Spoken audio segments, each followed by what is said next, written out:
Hello, everybody. Welcome to the Talkin Kop. We are here for our final preseason post-match reaction show as the Community Charity Shield has finished on penalties 3-2 to Crystal Palace, who continue their winning run at Wembley. I'm your host, Matt. I'm joined by our regular group, Kev, Chris, Breck, and Ashley. For the final time before serious football starts, Kev, start with you. How did you enjoy the Charity Shield? I didn't mind it. It was nice to have a proper game to watch. A proper build-up. Kind of excited to see who was going to do what, how we were going to line up, who was going to do what role. All of it. Yeah, I didn't mind it. I mean, you don't go into this game expecting perfection or anything close to it. At the end of the day, this side is still blending and learning its way. So. Yeah, some highs, some lows. Is what it is. Knock it on the head and move on to the, as you said, serious stuff starts Friday night. Yeah. Chris, are you willing to represent the heads falling off brigade? Not over friendly. No. Listen, I actually enjoyed. I thought the game was good. I thought Liverpool were really good first half. I thought we were fine for the first 15 minutes, second half, and then we seemed to tire, and Palace improved. And look, Palace are a good side. You know, every time we play Palace, it's a right ball ache to play them. So 2-2 is a pretty fair score. Liverpool didn't take the chances at 3-1. And then penalties. Look, Liverpool's two main penalty takers both missed. And I think when you do that early on, I have no doubt. Well, I've already seen the heads roll off of Salah must be taken off penalties. This is 2 in a row in friendly, so he must be taken off penalties. Last season, Salah was 9 for 9 in the league in penalties, and in the penalty shootout against PSG, he scored. So if he starts missing them on the regular in games that matter, then I'll worry. But yeah, I'm not going to worry about it. Captain of the head falling off brigade there in the comments. Yeah, our troll in chief, Brian O'Sullivan, just trying to get his own community wound up. So keep up the good work. Keep up the good work, Brian. Ashley, I quite enjoyed the game. It felt like it kind of petered out, at least for us, in the second half. But there was certainly lots for us to talk about throughout that game, wasn't there?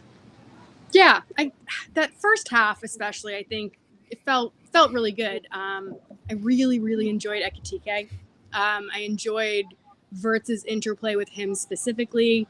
There were a lot of positives there. I mean, we'll go through it in detail, but I don't think this was, an all negative game. I think that they are still working on things. And, going back to that Mo penalty, Mo is the kind of person that I guarantee took that penalty last Monday and probably tried to rectify it today and messed it up exactly the same way. But it's one of those things that he's probably just working on that. And I'd rather he do that now in kind of our preseason section than have it actually count toward meaningful points. So I'm okay with it. I'm not going to be part of the doom and gloom parade. Sorry, Brian. Brian stands alone once again. Yeah, it's you know that Mo Salah is going to miss at least one penalty throughout the season. So it's good to get it out of the way in the Charity Shield. But I mean, Kev, Ashley mentioned Hugo Ekitike there. It's hard to ask for a better start than 4 minutes into the game, getting to link up with Florian Wirtz and burying the ball. Yeah, it was really good football in the build-up to that as well, out on the left. And Wirtz pinged that pass into him. He absolutely fizzed it into him. Took the one touch to take it out of his feet, and then the second touch to get the shot away. It was a great finish, lovely finish along the ground as well. Henderson had absolutely no chance with that. Through legs as well. But to me, that goal, good finish. It was all about the pass that was fizzed into it and the build-up play. And perfect start. Your debut in a red shirt at Wembley. You don't get better than that. And all in all, he was one of the shining lights in that game for us. He was very good. There's a lot to like about his play. Chris was mentioning to us in a WhatsApp group, the Peter Crouch touches and stuff like that. He's a really good footballer. He's really good with the ball at his feet. He's so strong and willing runner as well. The link-up play between him and Gakpo swapping wings, interchanging seamlessly. No problem with that. That was good. But that finish, the touch, the finish, perfect. Can't go wrong with that. Yeah, he's got a wonderful touch for a big man. It was the thing when we were first linked with him, watching the Euro Techno highlight reels on YouTube of like, damn, for a big guy, he's got a hell of a touch with it. Chris, feel free to talk about the goal, but then we got to get on to them leveling it up, because I know you have a few gripes with our captain Virgil van Dijk. Yeah, he was poor today. Not call it any other way. Our two big contract signings from last summer, which, let's be honest, we're all happy with them. No one's sort of throwing the baby out the bathwater, but both of them were poor today. And for the first goal, Frimpong's too deep, which is where the break comes through. It's a good save by Alisson from Sarr, a one-on-one. And then he gives the penalty away. I mean, I don't think there's much else he can do. I'd sort of give credit to Sarr. He's just that little bit quicker and he gets the touch. And, that's what you want the forward to do. It's a stonewall pen. And Mateta takes his pen really well. I just felt all game the line was a bit off with Liverpool. We always had one stepping out and three dropping deep and the other way around. And ultimately, that's Van Dijk is the communicator. That is one of the big pluses of Van Dijk is his communication and getting that line right. And it just wasn't tonight. But it just in general, his play was off. And listen, it's a friendly. This happens. And Majov says he's just back from illness, possibly so. But I suppose, I think I said this to you guys before the game kicked off. When you looked at the bench, you went, "Yeah, you do look like there's a centre back light there, and actually there isn't many game changers off the bench." And I think second half, that's what helped Palace, was us taking Ekitike off. He had to come off because he was tired. I understand that, but just felt the whole dynamic of the team changed a bit once Ekitike went off, and we kind of lost that focal point, which is credit to Ekitike. He's only played a couple of games for Liverpool, and you can sort of see how much influence he wants, which you can see why Liverpool are linked with the likes of an Isaac, whether that happens or not. But you can see why they want two proper number 9s to get that working. Yeah.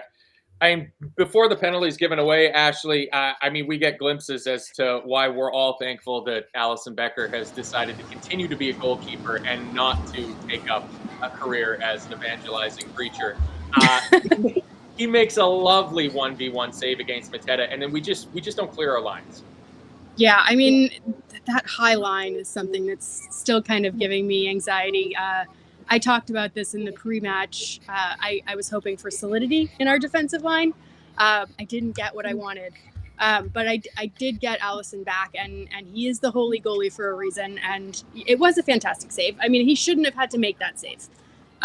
There were quite a few times where I feel like he was left a little bit exposed. There was another time in the second half where he had to, do that crazy sweeper keeper thing that nearly gets him a red card every time.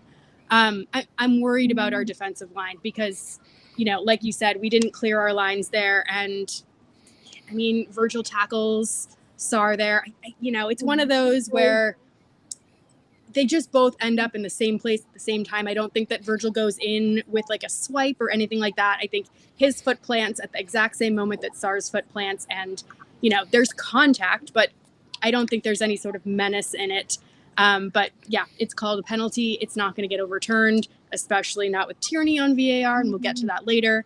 And Mateta takes that penalty and he scores it, in a way that I would have liked to see some of our players score a penalty, with confidence and, just clarity. And it's, I don't know. Some of the penalties that we'll get to, again, just absolutely abysmal. But yeah. It's unfortunately that's what we have to end the program talking about is quite poor penalties. One thing on the flip side of that, Palace worked that, and they did it so many times. We defended it well most of the time, but the way Palace attack, their wing backs bomb on, irrespective of, as soon as they gain possession, their wing backs go. And the way they knock it up to Mateta, for him to knock it back into one of their 2-10s or into midfield, spins and goes.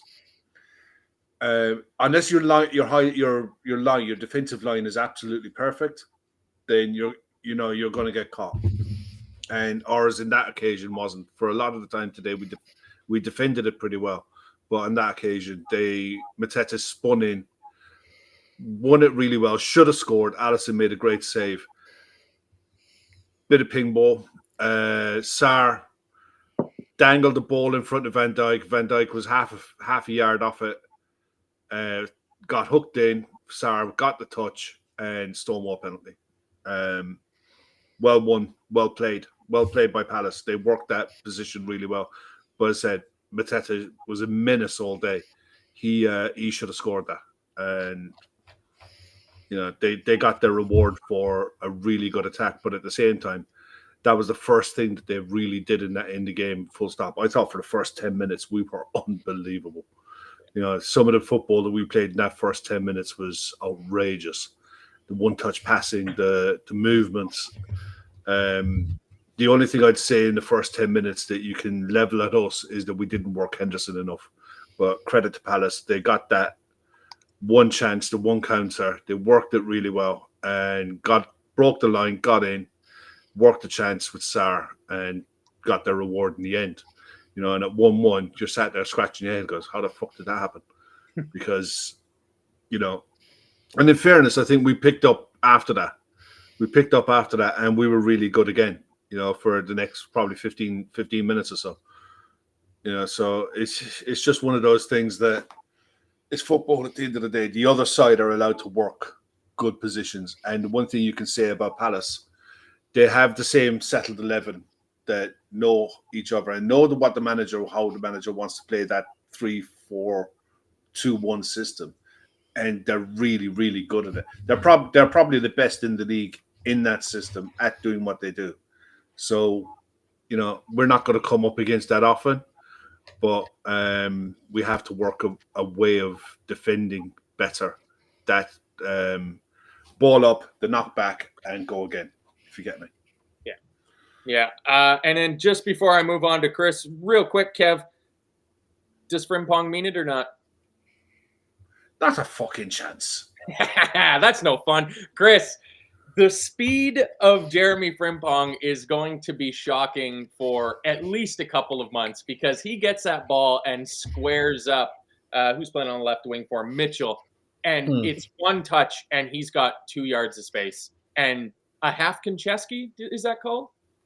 Yeah, he's definitely going to chip that back post for Gakpo to head on. I mean, Kev put in our chat, Gakpo's going to get a lot of headed goals this year because that's the move Liverpool were trying to work on a lot last year, which is to isolate Gakpo one-on-one with a fullback to use his physical dominance. And I actually was impressed with Frimpong defensively because that was always a concern with him, which was, we all know he's great going forward, but is he a little bit Albion Moreno defensively? But I actually thought today, defensively, he actually did pretty well. I think he had to do a lot of mopping up because I think Szoboszlai had an odd game. I felt he covered a lot of ground, did a lot of work, but he was quite slopping the ball, left Jones 2-on-1 quite a bit, and Frimpong, to be fair to him, did a lot of covering back. So I don't think he means it. I mean, it's poignant. I think BBC have put it up that the final touch from Frimpong before it goes in was on 20 minutes and 20 seconds, as the Liverpool fans are singing the Diogo Jota song. So quite poignant about that, which was nice to see. But look, actually, I thought in the first half, all of the new boys did well. I thought Kerkez was quietly efficient. I think their wing back is a nightmare to mark, and the way Palace play their wing backs, they always allow you to overload and then they switch it very quickly to the other wing back, and they do that really well. There aren't many sides that do that, to be honest. So it is a bit of a unique problem. But no, Frimpong, debuts wise, I thought he did really well. We'll come on to, he's lucky he's still walking, but we'll come on to that in a minute. We will. I mean, Ashley, before I move on, you think he meant it, right? Come on, somebody's got to think that. I mean, I have no idea. I think we haven't seen enough of him to know that if he is in fact that cheeky. Exactly. He's that cheeky. He's that cheeky. I'm just gonna go with that. I don't know. I mean, he didn't. You know how when Szoboszlai did that, like he held his hands up and he was like, "Oh, I didn't mean it." Yeah. Like Frimpong didn't do that. Like so, I don't know. He went and celebrated. He made sure I'm he celebrated. give him the benefit of the doubt. Yeah. He 100% meant it. He 100%. I don't care either way. The ball went in the back of the net, and it was a good finish. So whatever. Exactly. Just before the halftime break, though, Ashley, Munoz, who again, he was excellent, rampaging down that right wing for Palace all day, just as he was all last season. He puts a great cross across the box, and Konate does just enough to put Ismail Assar off the ball. But Palace showed throughout that entire game that they're not there's a reason why they're playing in this game. Like they have some quite impressive players, and their fullbacks, Wharton in the midfield was excellent. You know, Ezebarize, Eze, Ismail Assar, Mateta. Like that's a serious team that Crystal Palace have there. Yeah, it is, and it's deceptively good. They don't really have. I mean, they have like the Ezes and the Guehis and the Wharton, I guess you could probably say, but nobody's like a superstar. But they are so kind of well drilled and well connected. I think Glasner has just done such a good job, just kind of getting them to where they're at. Because I think of them at the beginning of last season, they were atrocious. I think they were down at the very, very bottom of the table, like 16th to 19th in November. And then to turn it around and get them performing like that, I think he's a fantastic coach. I think they'll be fortunate if they can keep him. And that's going to be a big thing. And I think they're going to be fortunate if they can keep a few of these star players, because you take out a couple key players there, I don't think they're quite as cohesive. And I don't mean that like as a no shit Sherlock, but I feel like they are sort of like a very well-oiled unit. And they surprise me every time I see them, because they have this kind of way of ebbing and flowing with their game where they take their foot off the gas and then they just punch you all of a sudden with like a fast break, and they're really, really good at the fast breaks. And they've got the players that are effective and menacing. And I think some of their forwards, they give us a really hard time every time we play them. So I don't look forward to playing Palace. I feel like it's one of those teams, it's always a close game. They're always a tricky customer. They never like roll over. So I wasn't surprised to see them do that today. And it's their second trophy in, their entire existence. I think that's like 86 days between trophies after over 40,000 days with no trophies at all. So you know what? It's fine. Like buses. Yeah, exactly. They're like London buses. It's perfect. Yeah. Brian O'Halloran asking in the chat why Gravenberch wasn't playing. He just became a dad last night or yesterday or something along those lines. So he was off. There's a lot of new babies on this team. There's a lot of young dads on this Liverpool team. There's definitely a week there that there was a celebrating. Yeah, September international break. It feels. Everybody. Do you remember after the Champions League win? It was, and everyone had a baby like on the same day, like, precisely 9 months after it. That was, Well, whatever it was in the water on Merseyside that week. Congratulations, Ryan Gravenberch. Or congratulations, Mrs. Gravenberch, because Mrs. Gravenberch did the work. Let's be fair. Ryan's job was finished 9 months ago. But going back to what Ashley said, I think that's probably what told in the last 20 minutes was, because that was a very settled Palace side. I mean, basically it was the same side that beat City. Yeah. And because they've only added a couple at the moment, and I know they want to add more. I think that probably showed the last 20 minutes, because they kind of know its way was Liverpool made the changes, and it was probably a little disjointed, just, still for trying to find their feet a little bit. So, look, it is what it is. I mean, I don't mind Palace, to be honest. So, there are worse teams to lose to be fair. Yeah, they're pretty hard to hate, Crystal Palace. I mean, I guess maybe unless you're a Brighton fan there. I mean, we get to the half there, Kev, and, everybody says that it's a cliche thing to say, but, you got to go out, you got to get that third goal, and, then we can maybe make a few changes and look to manage the game out. And I thought for the first 10 minutes at the start of the second half, we just looked electric. Yeah, we started the second half really well. Let's just have a quick look there. Yeah, Kirkes to Ekitike. That was the first thing that happened in the first minute. Yeah. And he leaned back, should have done better, should have got a shot on target, but he would have been offside. But that one didn't. Ekitike, was it slip move, leaning back again. The one thing I'd say about Hugo is, for all of his good work, he's got to work on his finishing. because it's probably the only thing you could level at him is that he had chances in that game to work the keeper and he didn't. But other than that, as debuts go for an hour, it's nice to be able to have a front man who you can lob it up to and play off. And you saw the benefit of that with Palace, and I think you'll see the benefit of that with Ekitike this season, that he can be a release valve. And because of his touch, there was some of his touches today where there was one flick that he did, and it wasn't a flick for the sake of it. It was off the outside of his foot to Wirtz, I think. And Wirtz set the ball out. I think he might have set it out to Salah. And it was just sublime football. And again, you're sat there, you're thinking the guy's been at the club a couple of weeks. You know, this is his second game. Yeah. You know, give him a chance. You know, he's going to be a menace. He is going to be an absolute menace. And if we get the other guy in as well, yeah, that's going to be fun. You can see why we're looking at the other guy or another central striker. Yeah. Partly take the pressure off him, but whichever one you started and you brought the other one on, like imagine if you were 2-1 up and you bring an Ekitike on.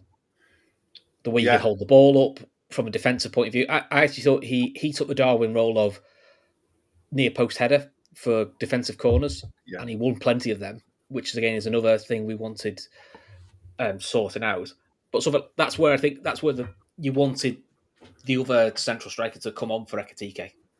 To keep that shape, because that's one thing he would do, and with his pace, he can run channels as well for you. So, I think the signs are good there. But I think if we can add another, just to take a little bit of the pressure off him, but also then to give us rotation options, tactical options, options to play two up front if we want to.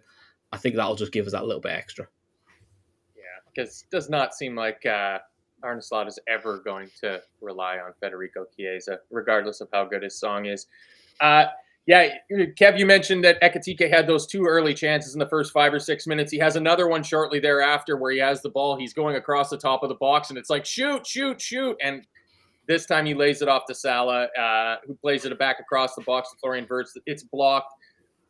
We look like we're building into the game, Ashley, and then around the 60-minute mark, like, I don't know if the legs fell off or what happened, but from there on out, it only seemed like it was ever going to go one way. And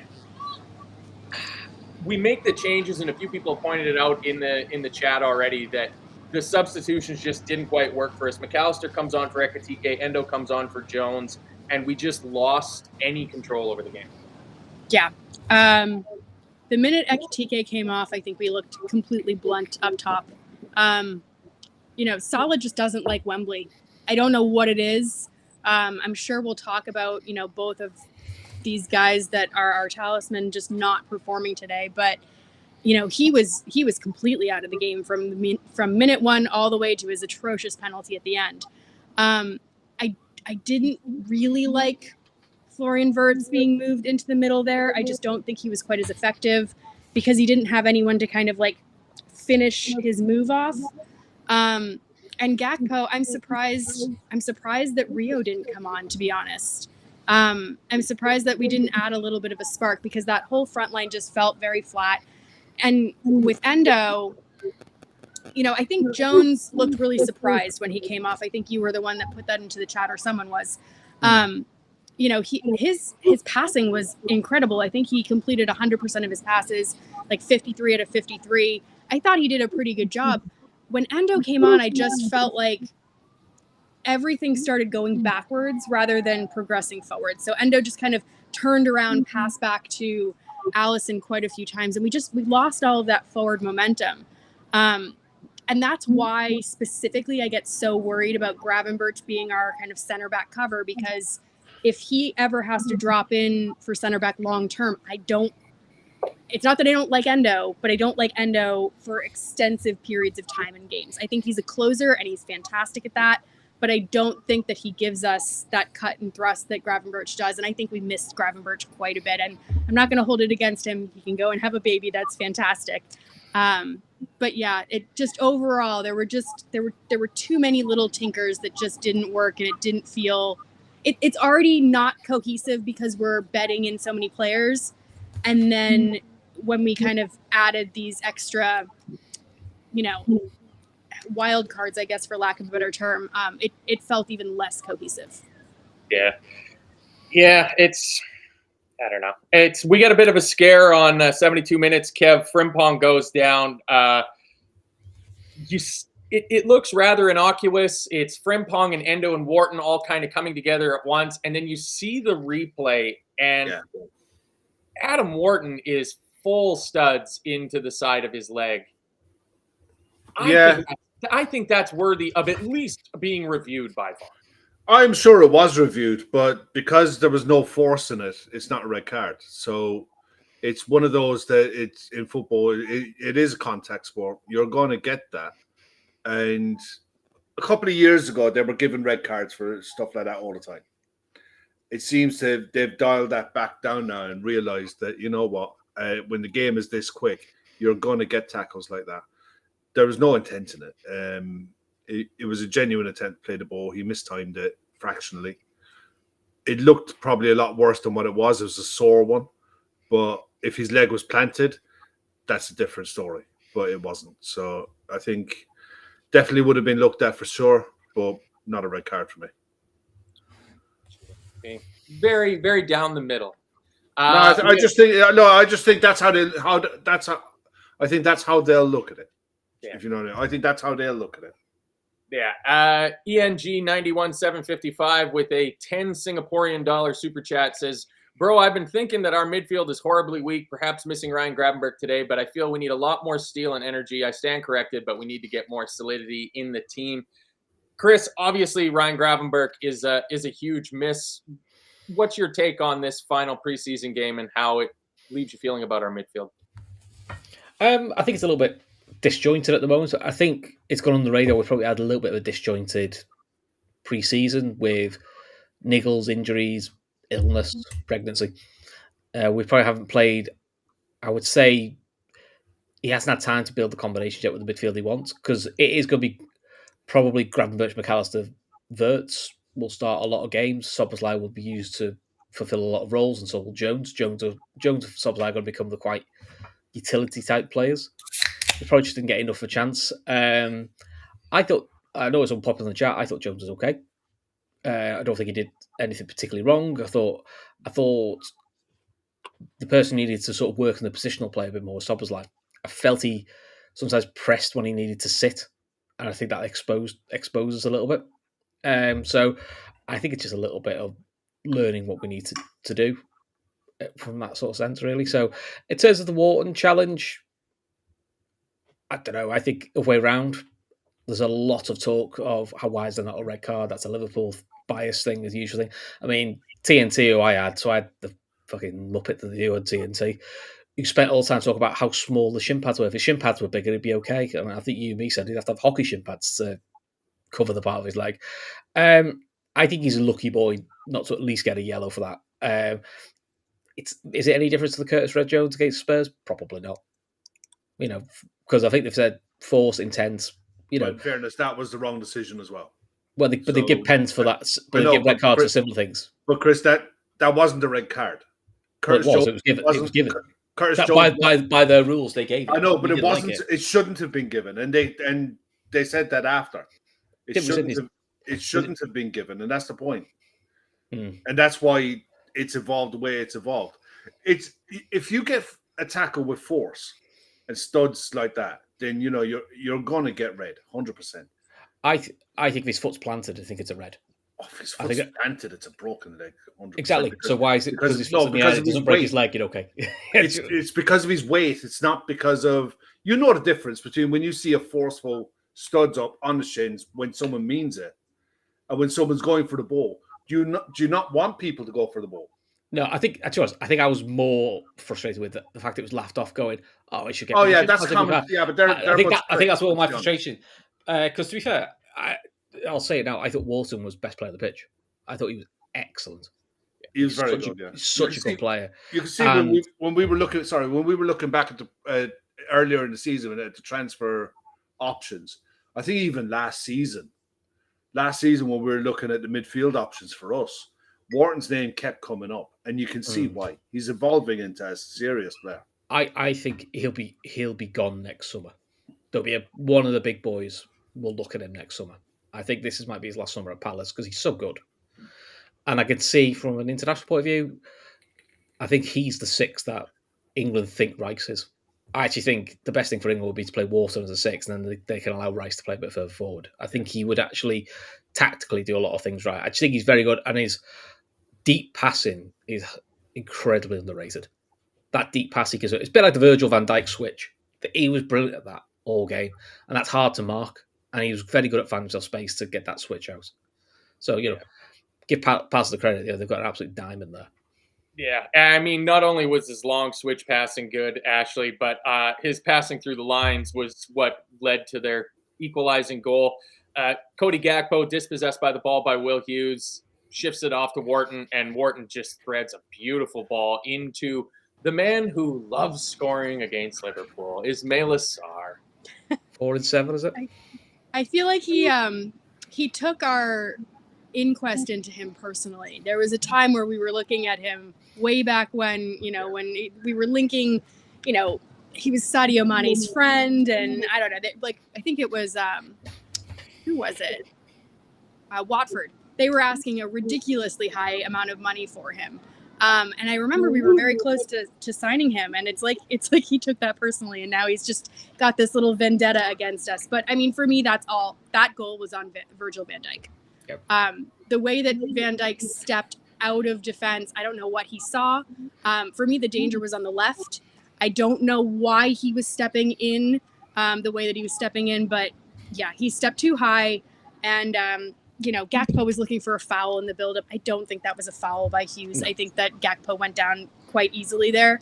And yeah, it was earned, and it was coming. And I don't think that anyone was watching that game thinking, oh, that was an unexpected goal. I think Palace were knocking on the door, and they had consistent pressure kind of all throughout from like 70 minutes onward, right when we were talking about those substitutes. So yeah, it was unfortunate. I would have liked to have just kind of seen that out and held it out. I mean, obviously for the sake of winning, but also just for the sake of getting some defensive solidity back. Like I'd like to see that come back into our team.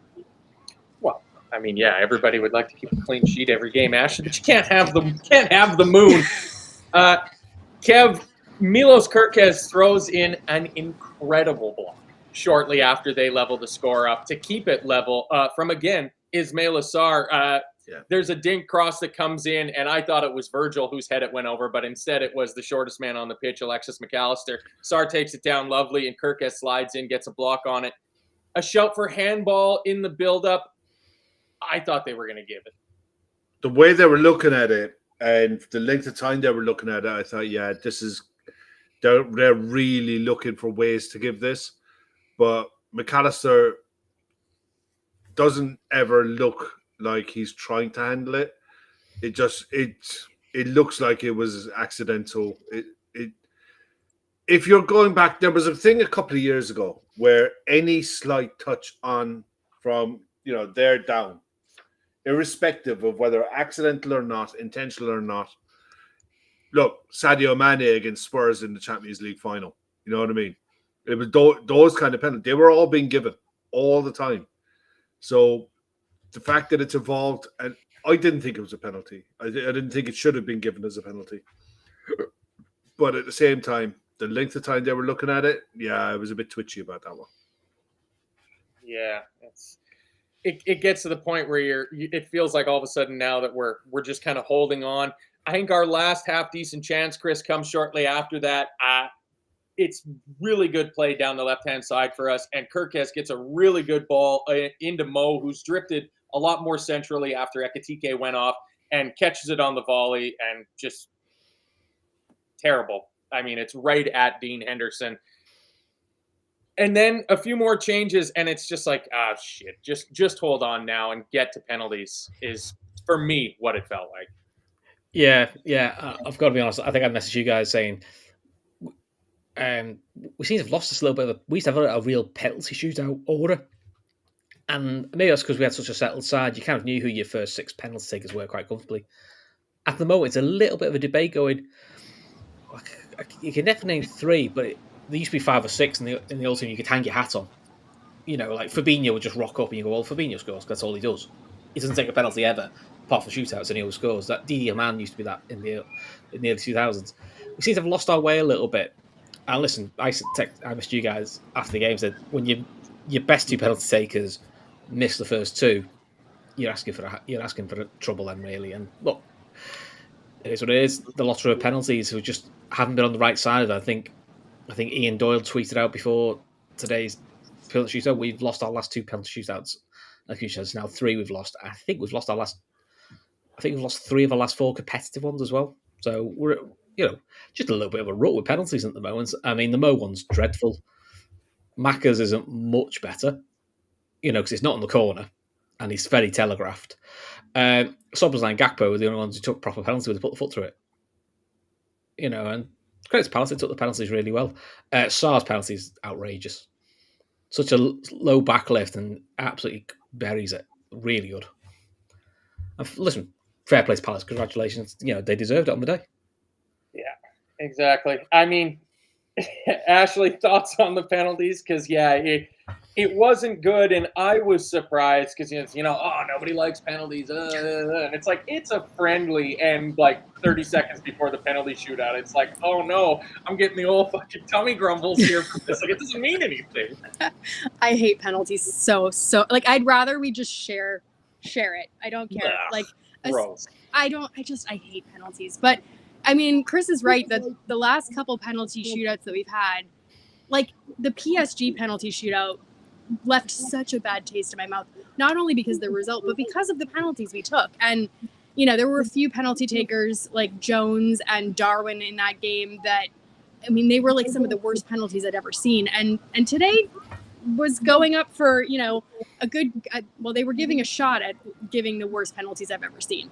I stand by what I said with Mo. I think that he's the kind of player that is trying something. He missed it on Monday. He tries it again today.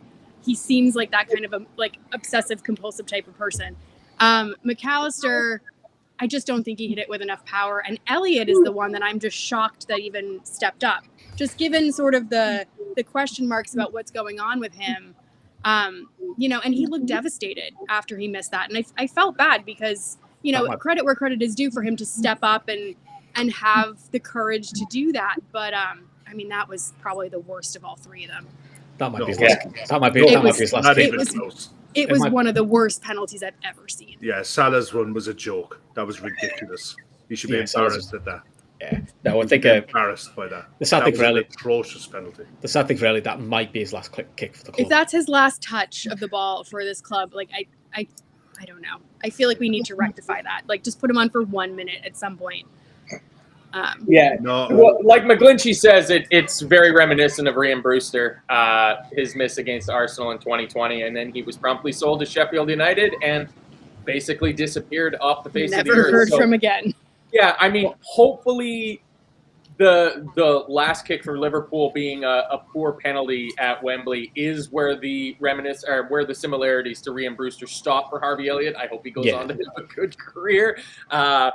And I hope we get more than 30 million off of Sheffield United for Harvey Elliott. That's for sure. Kev, we have to talk about something a little occult. It is the Community Shield curse. Have we dodged a massive bullet here? Because as Ashley's pointed out, none of the last 5 winners have gone on to win the Premier League. One of the last 14 have done so. In the last 33 Community Shields in the Premier League era, only 8 of those teams have gone on to win the Premier League that year. I think 4 of the last 6 losers have also won the Premier League. Yeah, it's absolute bullshit, isn't it? It's an absolute codswallop. I mean, at the end of the day, it's a stat everyone likes to pull out, but it means absolutely nothing. Look, this game is, you want to win it when you're in it, but ultimately the aim every season is to be in it. And that won't change, irrespective of today's result or any other result. The fact is that at the start of every season, your aim is to play in that game. And you'll do everything to make sure you're in it. And I expect next season to be no different. Does it mean anything? Is this, look, people will reach for whatever they want to reach for. I don't think it makes a blind bit of difference. Come next Friday night, and we're sat back looking at the Bournemouth game, and we're talking about 3 points. That's all you're going to care about. If we're talking about a draw or, God forbid, a loss, you're not going to look back at the Charity Shield and say, I wish we were playing against 2 Bob FC in a pre-season friendly at Anfield, just to bed ourselves in. If anything, today showed what the value of being able to play a full 90 minutes gives to players, because even you've seen today at the end, Mark Guehi goes off with cramp, and look, Mark Guehi did a brilliant job. There was a reason why he played left centre back in a 3 today. Him and Mitchell did a job on that cross near the end. Yeah, but him and Mitchell did a job on Salah, but it is still at the tail end of pre-season. The real football starts on Friday night. Let's not kid ourselves. No, if we went out and won today and then don't pick up 3 points on Friday night, people will be absolutely hopping off the walls, rightly so. So look, at the end of the day, I've no doubt Salah will go in and do his normal thing on Friday night and score in the first game of the Premier League season again. So yeah, this game will be quickly forgotten for a lot of reasons, but for some of the players that played today, they'll remember. Hugo Ekitike especially, he'll look back on today. It was like, yeah, I'm a Liverpool player now. It's only going to get better for them. Yeah, exactly. Onwards and upwards. The Mo Salah first game of the Premier League season scoring streak, hopefully to continue. Chris, let's see if we can get into mid-season form here. Give me a man of the match, honorable mention, and Virgil needs to do better. Oh, and I get to go first for heresy. Nice. You get to go first. Man of the match, I'll give it to Frimpong. I thought it was a really impressive right-sided performance. I thought defensively he was decent. Attacking-wise, he gave us a lot, and getting that goal at the time he did was nice. Honorable mention, I would say Ekitike. Nice goal. Good link-up play, good flicks, and the biggest comment you give him is you saw what you were missing from him as soon as he went off the pitch. You're like, oh, shit, yeah, we actually, he gives us that focal point. That's the focal point that Slot was trying to get all of last season out of the attackers we have. Could do better. Take your pick, Virgil or Mo. Both were missing in action today, so they will be my ones. Ashley, who are your 3, please? I'm going to go Ekitike.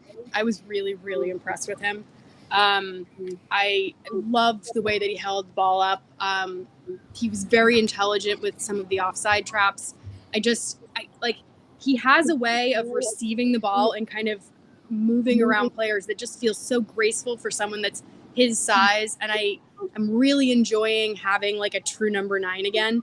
I feel like we had Diaz that was sort of makeshift, and we had Nunes that, just wasn't kind of doing all the things that Slot wanted him to do. And I feel like I'm watching a number 9 for the first time in years really perform for us outside of Diego Jota, obviously, but he wasn't really starting for us. He was coming on and being more of an impact number 9.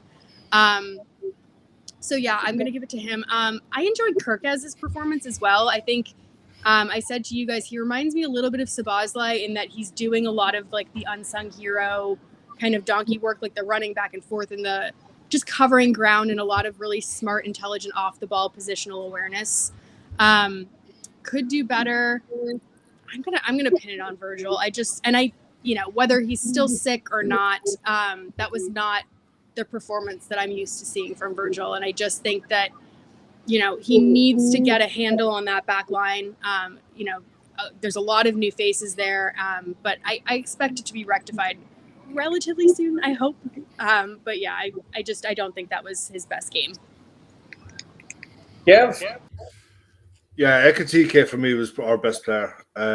So Verts did okay in patches. Missed a really good chance. Really should have done better with the chance that he had. Skied it. Virgil, yeah, poor.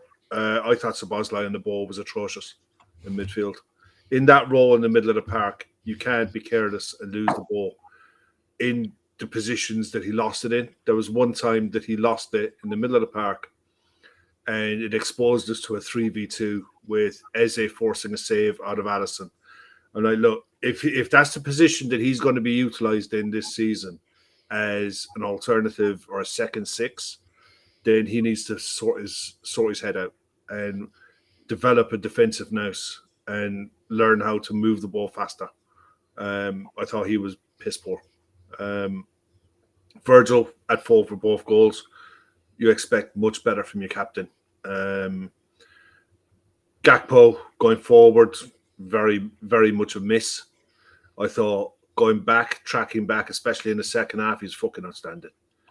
The amount of running back that he did, I'd say his lungs are going to be on fire tonight with the amount of tracking back he had to do to cover Munoz. Munoz was brilliant in the first half. He didn't really get much of a lick in the second half at all. And a lot of that was down to the work that Gakpo had to put in to track back. And that in turn will take away from his ability to get forward as well, especially this early in the season. Look, at the end of the day, it would have been, there's a lot more positives than negatives that are going to come out of this game because of the amount of players that done the 90. And there's not going to be many sides in the league by the time the league starts with that many players having full 90 minutes of intense football under their belt. So I think in the long run it's going to stand for us. But right now it's a bit of a sickening feeling after losing a penalty shootout and losing a 2-goal lead twice. Or losing a goal lead twice. So yeah. There's a lot to be annoyed about too. Very un-Liverpool, that, to be fair, isn't it? Liverpool's record number when they take a lead is they hold on to leads pretty well last year. That was the thing we did really well. Yeah. Well, I'm going to give my man of the match to Florian Wirtz because I am absolutely loving watching him play football. That's just there's just something about the way he just glides around that pitch I absolutely adore. I'm going to give honorable mention to Curtis Jones. I thought he did quite well, actually, and what is definitely you'll upset the chat now. I know. It's definitely not his natural position, but he didn't do anything that was truly outstanding, but he wasn't at the scene of any crimes. It was pointed out. Basically what a 6 does. Yeah. Like 53 out of 53 passes completed, kept it nice and simple, taking the ball over. He wasn't doing that thing where he dawdles on the ball too long. So that's okay because I think he's going to get more minutes in that double pivot than a lot of people would be comfortable with. And the must improve, I'm gonna agree with you on this one, Kev. I thought Szoboszlai, like that one turnover that you mentioned was fucking atrocious. It was atrocious. Just poof the ball out if you have to, but I mean, kudos again to Alisson Becker because not only did he get down and save that with his right hand, he like smothered the ball and then picked it up, and we're getting ready to start a counterattack then right away off the bat. All right, let's see if I remember how to do this. We've got a few quotes here from Arne Slot. We conceded 2 goals, which we did against Bilbao, and also a couple more against Milan. It's something we need to do better. He continues, we are conceding at the moment more chances. If you want to compete to win the league, one of the main things is not conceding chances, let alone goals. And then asked if the pressure's on. We are Liverpool. The pressure is always on. So it's good that Arne Slot realizes that you can't be conceding a lot of goals if you want to succeed in the Premier League. That's it's almost like he's won the league before and knows this. Yeah. Yes. So everybody that's a little worried, just remember the only team that considers this a major trophy is Mikel Arteta's Arsenal. It is not. It's a glorified friendly that is supposed to be for charity, but no longer is. He's got a new theory now. Have you heard his new theory, Arteta? What's that? They need to remove the tunnel.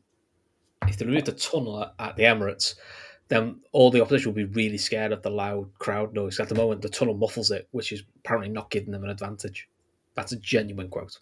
There you go. That's the next thing you know. I mean, if the tunnel is a muffler, then I guess the area coming out of the dressing room is a catalytic converter. Kev, honestly, I had to go double check. It's a real thing. Someone didn't give that memo to Everton with their new tunnel. Oh, the Temu one. Yeah.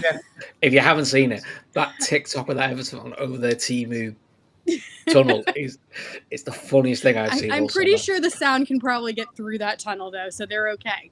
Yeah, so that Everton one is not muffling anything. I'll tell you one thing though, right? One thing, and someone had mentioned it in the chat earlier. Alisson doesn't get the credit he deserves for today because he's Alisson Becker. He was fucking brilliant. You know, he made some really good saves, and it's because it's Alisson. It's because it's Alisson. It just gets. Henderson made some good saves today, and you're sat there. Yeah, he did really well. In the commentary, they're talking about him being England's next number one. Alisson does Alisson things, and it's like, well, yeah, it's just the way he is. Alisson is the modern day Ray Clemens. He makes everything look 100%. easy. That's the way because I obviously didn't see Ray Clemens, but you did, Kev, because you're old enough. Yeah. Actually, thankfully. My dad always said, Alisson does what Ray Clemens used to do. He said, makes everything look easy. Yeah. You know, all difficult, no big theatrical saves, makes everything look easy.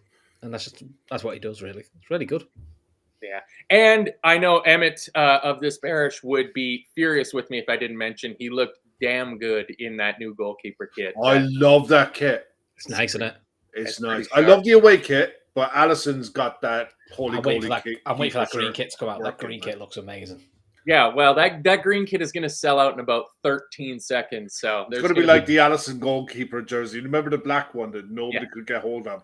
It's an urban myth at this stage because it didn't exist. The other one outside of his shoulders, it never. The New Balance one that he has, the pink one.